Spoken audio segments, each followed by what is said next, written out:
And it's moments like this where I look at both my baby fathers and I'm like, bro, I get it. Everybody's like, well, you chose them, you chose them. I just want them to know on a personal level, abandoning your kid is or kids is not fair. It's just not fair. Man. You let him hit it raw. You didn't have second thoughts. I am inevitable.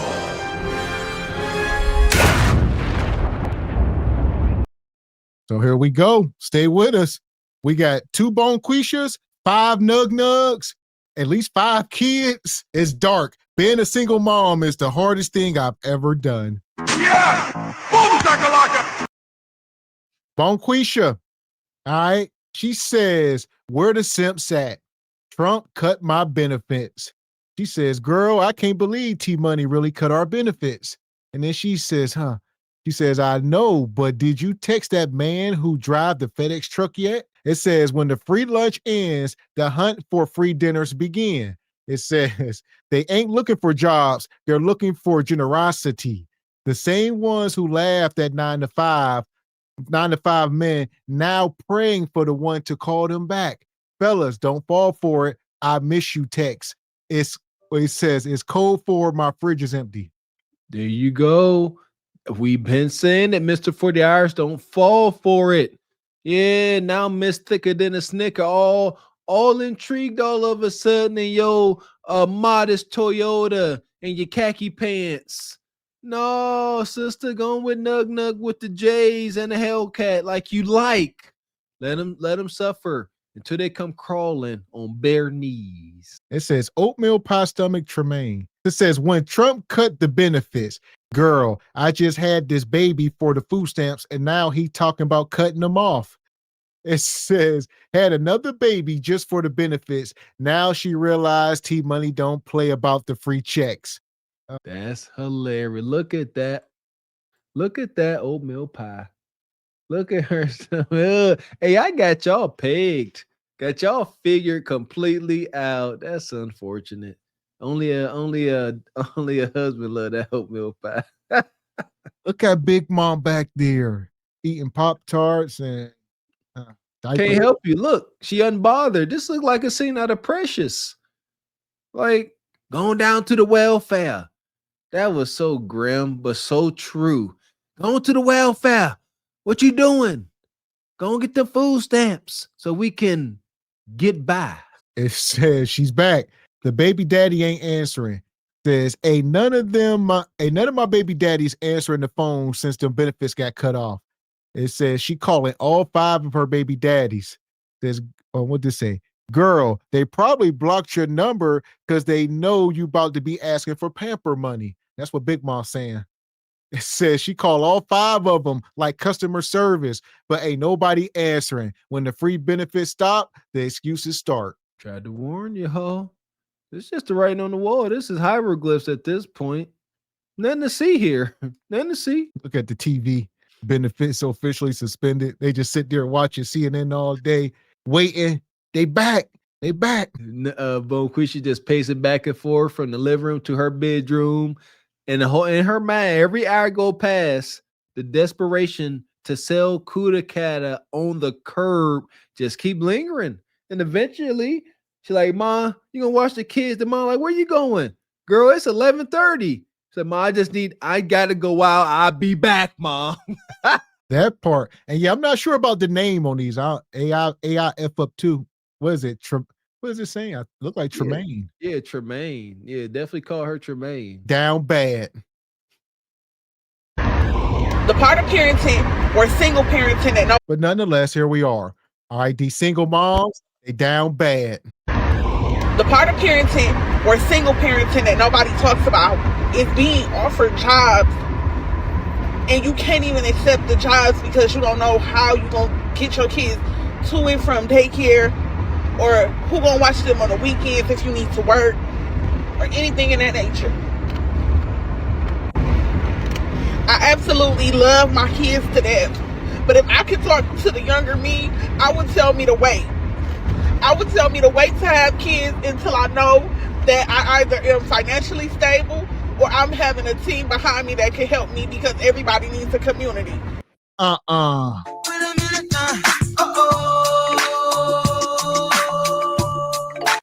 we continue to drop the damn ball.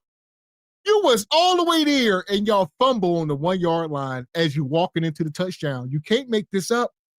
They won't say it.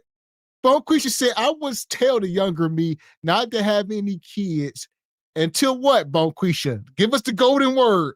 Bonquisha say, well, until I got enough money where I'm financially stable, like Ebony K, or I got a village, Big Ma and Auntie and them. I need a stable village behind me, or I need millions of dollars. That's the only way to have a kid. Question. Have you heard of this bizarre concept? Bizarre, but ancient, they say. It's called getting a husband. Yeah, it's an all-encompassing community, if you will. A husband is a powerful creature. Some say a husband could take the role of a couple folks, depending on how resourceful he is. Have mercy. My gosh. Again, this is an indirect cry and criticism of the gynocracy. That's why, because her mama, Gam and aunties told her, we got your back, girl. We don't need that ninja. We your community. While the baby was still in her belly.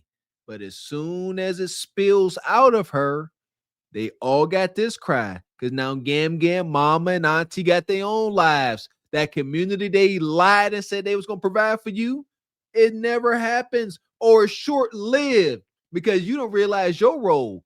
You see that here you go. She's a female in the gynocratic order. She's supposed to be up here. But the more you depend on the gynocracy, the further down you fall. So now they're like, you need us. Now you got to be subservient. And she didn't understand that part of the contract. And when you are alone doing this, it's the worst. It's the worst feeling in the world. I absolutely love my kids to death. I'll do anything for them. But when you are trying to give them the best and you have multiple baby daddies that won't even be like, hey, what's your work schedule? Let me help you because I know you didn't help me because I can go to work whenever I feel like it and I can make as much money as I feel like it and I can do the bare minimum for my child. That got nothing to do with you. This is where y'all got the game so effed up it ain't even funny.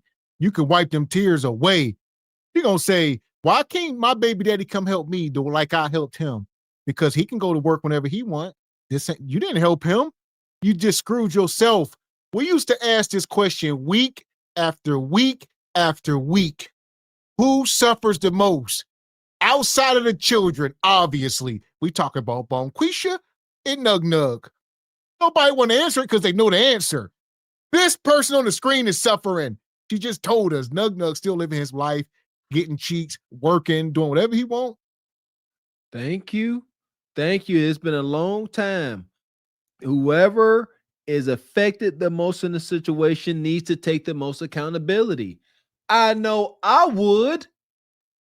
Yeah, that way I could keep things going smoothly. The more accountability you take, the better things are going to go smoothly because you are going to make sure they do.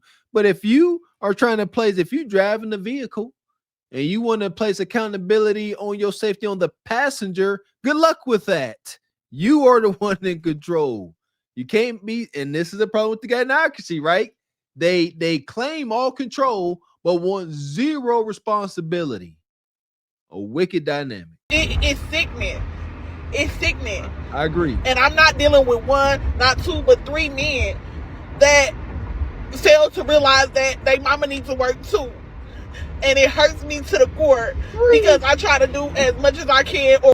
Listen here, Bonquisha. You let him hit it raw. You didn't have second thoughts. I am inevitable.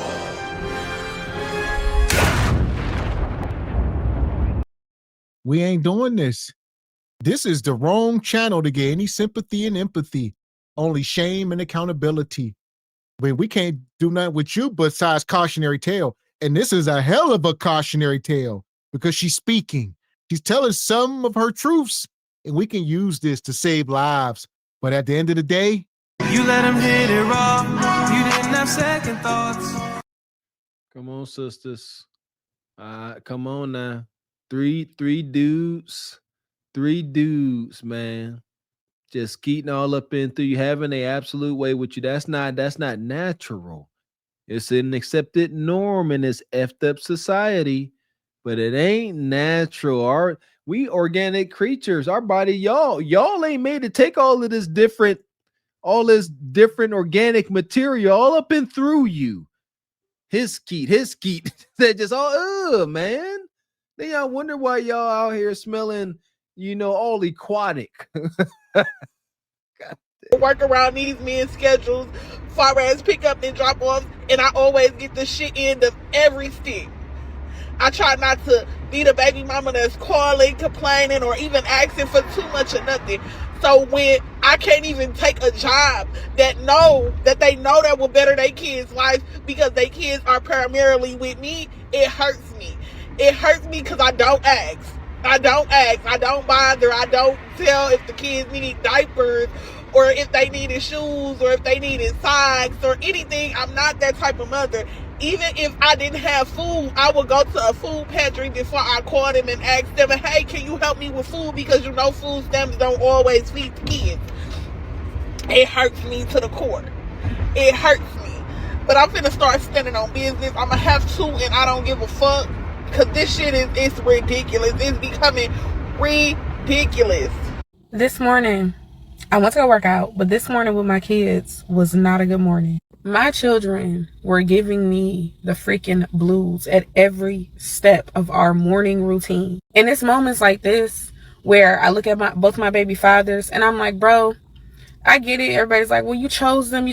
I just want them to know on a personal level, abandoning your kids is not fair. It's just not fair. Man. You let him hit it raw. You didn't have second thoughts. I am inevitable.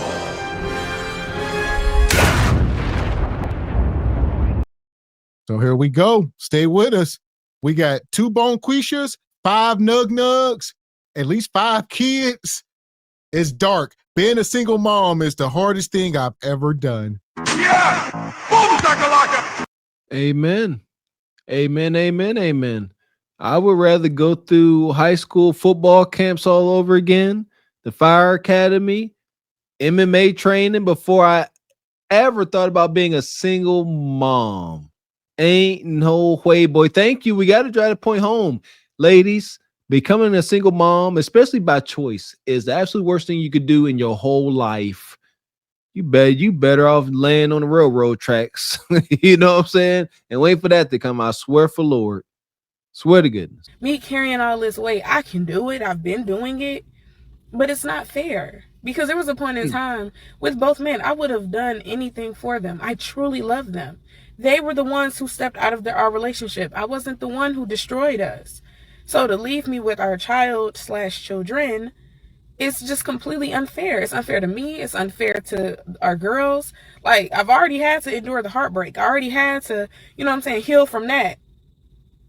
And I got to endure this. And it's crazy because these are the same motherfuckers that will call me bitter because I don't want to fuck with them. I don't even want to talk to them. I don't want to deal with them in any capacity or their families. And I'm the one that's being called bitter. But it's like, I had to watch Mia. She's my youngest, right? She's just turned 3. Nobody but my mom and my brother called her and told her happy birthday. Nobody did. And I will never forget the first couple weeks of her life. She was a NICU baby. I was so scared. At any drop of a dime, this baby could die. Terrified. It literally, every time I think about her birth, there's like a little sting in my heart. I could feel my eyes watering up because I really thought, it was literally touch and go because her lungs weren't developed. And that was the scariest time of my life. And to know that there were days where my baby didn't have nobody there because I had nobody to watch my other kids, like nurses during their lunch break, they would call me up and say, hey, if you want to come see the baby, I'll watch your girls for you. Everybody else gathered around me. Where the fuck were their fathers? I will never forgive either one of them for that. Like, well, we just said you let him hit it raw. You didn't have second thoughts. I mean, we're going to keep saying it. Bonquisha, like, cautionary tales. There is no time to sit here and make these excuses. You lay down with these men. I mean, here we are. And she keeps saying that You know, it's not fair that these guys abandon their children. I gotta say this, sisters. If you wind up having a child, if you make the conscious decision to have a child with this ninja giving you all these red flags, and you know he gonna abandon your child, you know that. Guess what you have done? You have abandoned your kudakata. The only way to mate and procreate with a man that's gonna abandon your kids, you first must abandon your kudakata and give it away all willy-nilly like you did. Again, the ball was in your court, and Nug's weenie end up in your vagina. Granted, my oldest, her dad probably didn't have to get her, but for sure, my second baby father, that was his child fighting for her life. I'll never forgive him. And it's not me being bitter. It's just, nigga, I can't break bread with you, bro. I can't. I was over there begging God every day to make this baby healthy. Every day, multiple times a day. I'm just praying all. Well, here's the thing. We talked about this before. You know, were y'all in a relationship? Were y'all at least engaged? Like, we got us. If not, we ain't trying to hear it. If this was a one night stand, sneaky links, all that stuff, understand men don't carry the baby. We don't. So if y'all are not together during this process, he can have little to no attachment to this baby. That's the part y'all missing. So y'all sneaky links, this man knock you up. Next thing you know, you tell him you pregnant and whatever. Y'all go, y'all stop speaking, whatever, however it goes. Y'all not together during this pregnancy, baby born, all this stuff. You want him to feel away. There's no feeling there. Y'all were never together. He don't even care about you. So he first get a man to love you. Then he might love the kid. But there ain't nothing here but hunching. For us fathers, for us husbands. Yeah, I told my wife, like, I know me personally, it's tough to build a bond with the baby that's in your stomach. I can't see it. It's growing in you. You are getting all of these attachments. We just on standby. And this is like we're in the same house. Now take the man out the house. Take the relationship bond away. My gosh. He don't even probably acknowledge it as a human. He like, what you mean? At best, they was hunching on the regular. At worst, one night stand, drunk, and they just hunch raw. That's wild, man. Like, shout out to Frankie Beverly and Maze. After the morning after, what? My goodness. They just wake up all glazed up. So I guess we made a baby. I see you never. And then she called, hey, I'm late. He like, what you mean though? And I would say to all the ladies out there, life ain't fair. You don't have to like it, but that's the net of it. So before you start bringing kids into the world, use your common sense. And he just, you know what I'm saying? He just left. Like, there's no rhyme or reason. He just left. And the thing is, for both men, they can't say that I'm keeping our daughters there. Like, that's not what's going on. I used to volunteer information. And now I'm just like, bro, if you want to know about your daughter or daughters, you're going to have to come and see about them. Like, I'm not about to keep being a fucking carrier pigeon. I got my own life to live. That don't make me bitter. I'm fed up. These are grown adults. Shit. Madness. Fuck is you talking about? This is Sparta! You got to know when to hold 'em, know when to fold 'em, know when to walk away, know when to hide. You gotta count your blessings. You're sitting at the table. You hear me? Ooh, child, things will get bright.